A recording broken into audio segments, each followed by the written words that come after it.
Olha a Ética Brasil. Nesse momento de perplexidade nacional, quando a vida pública brasileira passa pela maior degradação moral de sua história, lembramos a postura exemplar do notável homem público brasileiro Pedro Aleixo. Em 13 de dezembro de 1968, na condição de vice-presidente da República, Pedro Aleixo, com altivez e coragem cívica, bateu de frente com o Conselho de Segurança Nacional, contestando o AI-5, que violava a Constituição Federal e suspendia os direitos elementares dos cidadãos. Na sequência, a junta militar destituiu Pedro Aleixo do cargo de vice-presidente da República. Ele perdeu o cargo, mas ganhou o respeito e a admiração do povo brasileiro por não abrir mão da dignidade e da ética. Olha a Ética Brasil. Não basta denunciar a corrupção, temos que planejar a solução. O Brasil está atravessando uma crise institucional. As ruas estão sendo tomadas por manifestações onde os cartazes ostentam reivindicações, indignação e até ofensas. Isso não é bom. Nenhuma liderança aparece que nos traga esperança ou mostre algum novo caminho a seguir. O governo, como solução, nos oferece um ajuste fiscal que penaliza fortemente a sociedade, o que nos parece que temos mais à frente uma reforma trabalhista. O que se precisa é ter novas propostas na área de saúde, na área previdenciária, na área de segurança, enfim, nos diversos setores da vida nacional. Note-se que é necessário que se extirpe definitivamente da vida nacional o excesso de burocracia e se imponha a transparência como primordial. É claro que essas propostas têm que vir montadas em cima de projetos de alta eficiência e modernidade. Frente aos sucessos alcançados, nós poderemos deixar um Brasil forte, fraterno, para que as próximas gerações possam orgulhosamente ostentar: eu sou brasileiro. Vitor Nosses, presidente nacional do PSC, Partido Social Cristão. Mineiro de Belo Horizonte, Vitor Nosses é presidente do PSC desde a fundação da sigla, em 85.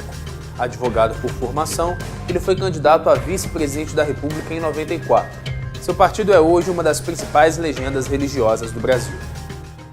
Vitor Nosses, muito obrigado por nos receber aqui na sede do PSC estadual.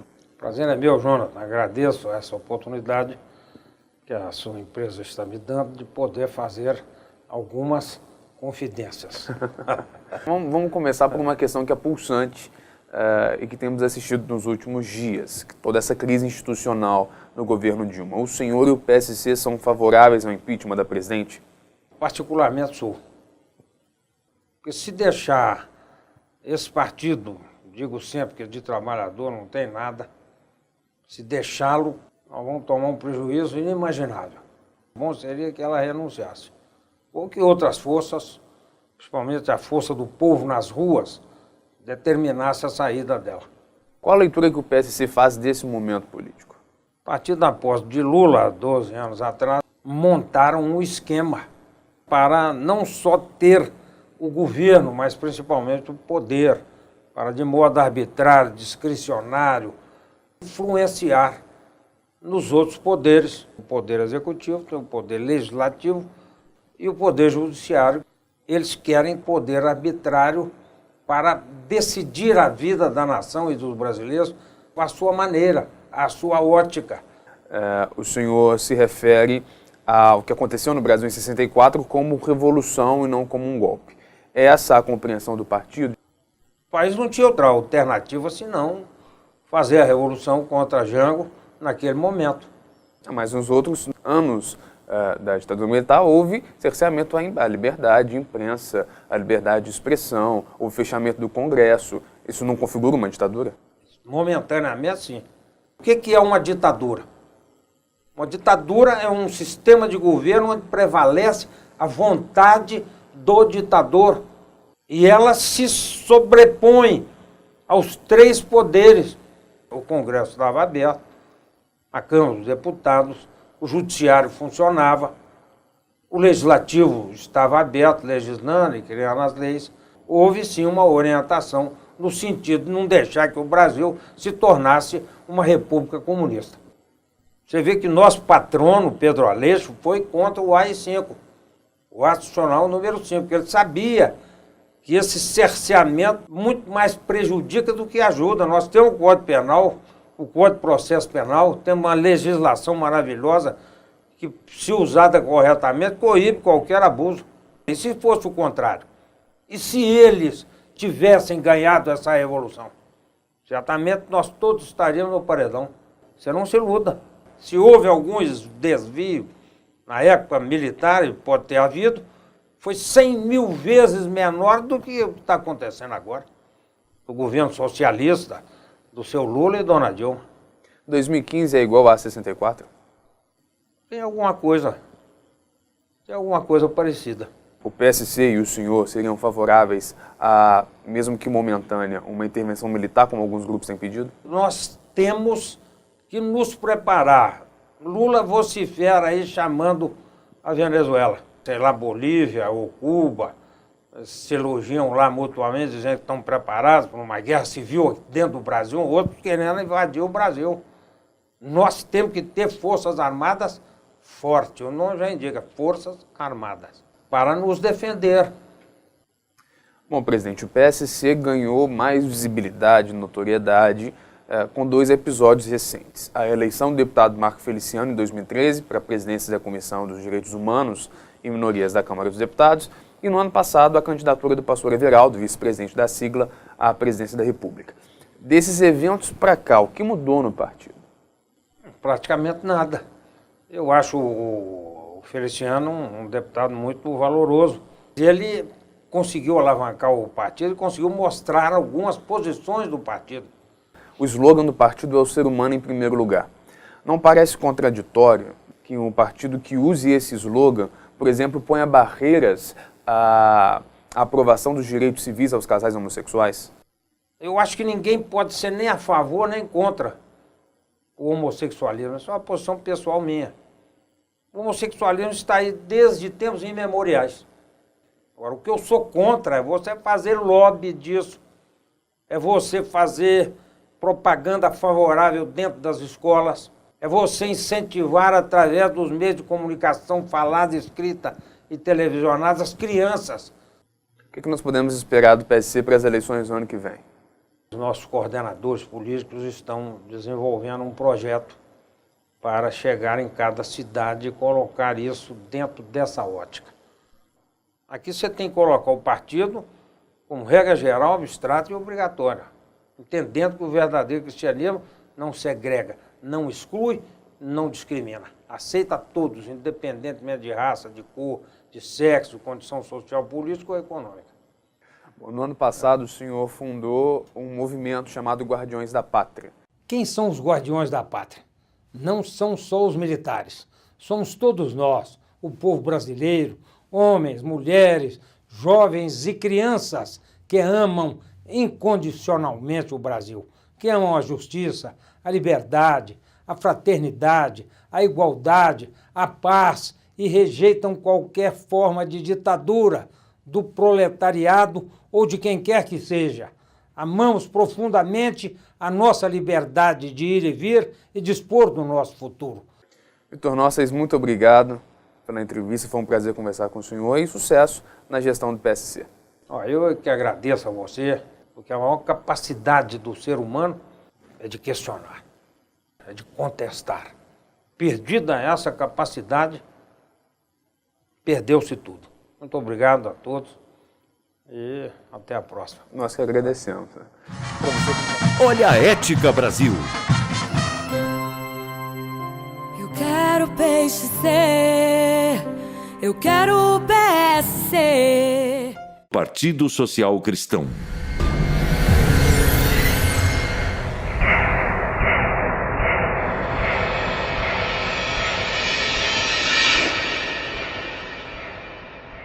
Queria ver, se fosse o contrário, na Revolução de 64.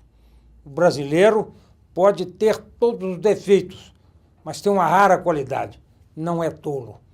Desde o Brasil colônia, tendo que ludibriar os caprichos e ganâncias de El-Rei, desenvolveu, junto com os europeus e depois com os negros, todo aquele aporte que ele facultou o código genético aurido nas majestosas florestas da terra brasileira.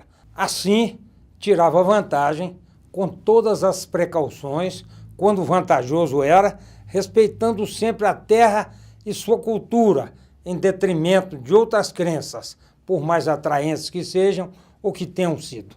No seu panteão presidia Tupã, o deus dos trovões. À noite governava Jaci, a lua, princesa da escuridão e protetora da reprodução. O respeito ecológico presidia tudo. Árvores, florestas, os mares e os rios ofereciam alimento em abundância e eram profundamente venerados. A ocupação do solo era regida por leis naturais e imemoriais que, respeitadas, garantia-lhes a sobrevivência e a subsistência. Era um povo feliz. Há quem pergunte em relação à colonização: quem colonizou quem? O europeu ou o indígena brasileiro? Este vivia em profunda harmonia com a natureza. Aquele, de tão civilizado, nem banho tomava, a ponto de merecer de El-Rei legislação que os obrigava a tomar um banho semestral caso quisessem coabitar com suas mulheres.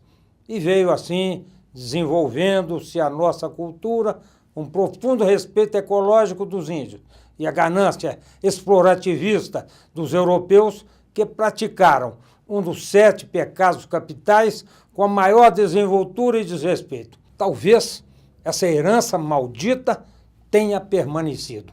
E o brasileiro, que não é bobo, mas por conveniência é de certa forma ingênuo, deixou-se levar pela falácia oca e mentirosa desse Partido Vermelho, que de trabalhador não tem nada, e acreditando em suas promessas vãs, elegeu um esperto analfabeto a presidente da República, que, tendo desgovernado por 8 anos, apoiou companheira por mais 4. Reeleita, todo esse desacerto de 12 anos, furtando descaradamente os cofres públicos, emergiu como um furacão que ameaça levar o Brasil à falência. A sorte é que, embora tenham conquistado o governo, não chegaram ao poder. Inspirados mais em Gramsci que em Lenine, aparelharam com sua roubalheira todos os estamentos do governo. Se ainda acreditassem na guerra revolucionária, aí sim estaríamos correndo gravíssimo risco. Aí, volto a perguntar, e se fosse o contrário em 64? E se os comunistas tivessem tomado o poder com Jango? Certamente a maioria do povo brasileiro já teria desaparecido por obra de um Stalin tupiniquim qualquer. Na Rússia foram mais de 50 milhões. Agora começamos a reagir e vimos a verdade. Seu Lula esbraveja aos 4 ventos que vai chamar o MST com a ajuda da Venezuela e Cuba para invadir o Brasil. Faz manifestações falsas e mercenárias que reúnem alguns gastos pingados. Dona Dilma, para ver se conserva os dedos, entrega os anéis ao PMDB. Cuidado, vamos reagir.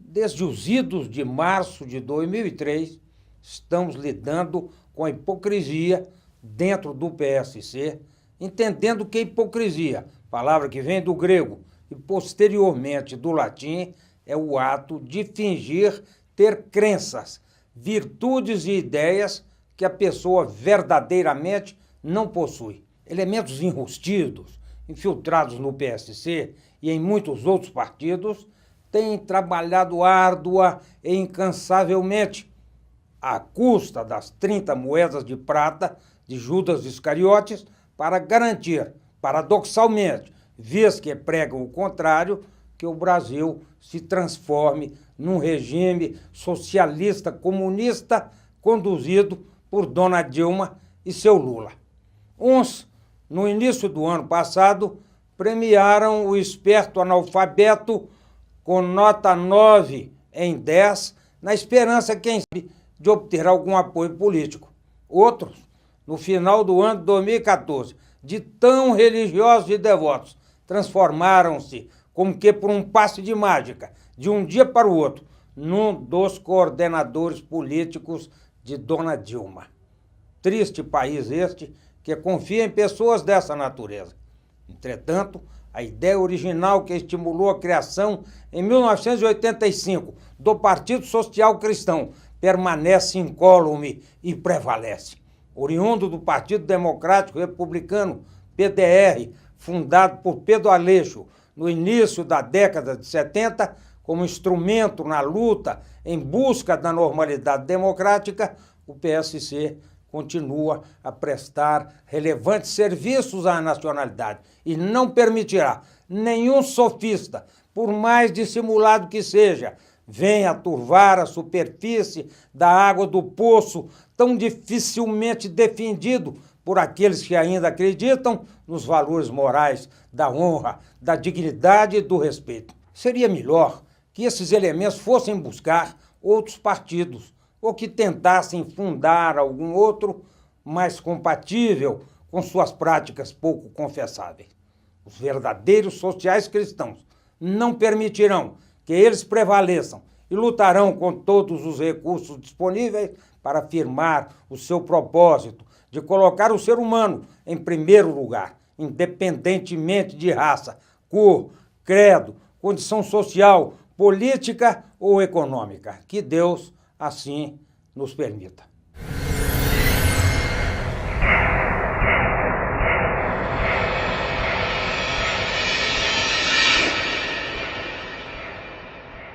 Nenhum outro grupo político que tenha assumido a presidência da República até hoje no Brasil procedeu com tamanho descaramento e cinismo quanto do partido que de trabalhador não tem nada. Agora, vendo esboroar-se o castelo de mentiras e lamentabilíssima administração que provocou prejuízo irreparável ao país e à estrondosa maioria do povo brasileiro, tratam do assunto como se fosse um bando de débeis mentais a caminho do hospício.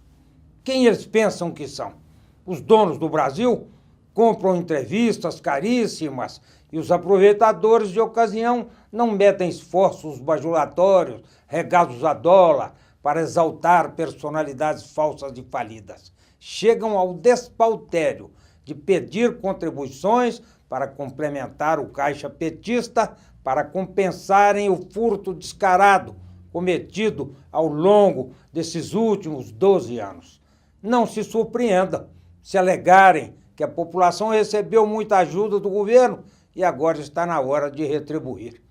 Ameaçam céus e terra, principalmente os meios de comunicação de massa, escrita, falada, televisionada e digitalizada, dependentes das benesses governamentais para sobreviver. Dão a entender que agora enxergaram o erro e, coitadinhos, pretendem fazer a meia-culpa esperando o perdão popular. Entretanto, não cessam a iniquidade. Querem continuar a tornar normal o que é pecado, crime. Que gente é essa, assim urdida, nos subterrâneos do inferno? Nem no apogeu nazista na Europa, nem no ventre murcho do stalinismo soviético, excluídas as matanças que podem não demorar, Deus assim não permita. Foi vivenciado e evidenciado tamanha desfaçatez e ignomínia, tal vergonha pública grave. Agora pretendem deixar o PT e sua estrela vermelha, que os abrigou no tempo das vacas gordas, para se aninharem em outras agremiações partidárias que os tolerarem e ficarem lá enrustidos até que os otários esqueçam seu comportamento deplorável, autoritário, criminoso e antidemocrático. Estejamos alerta.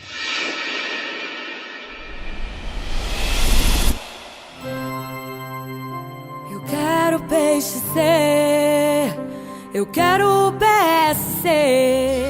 Partido Social Cristão.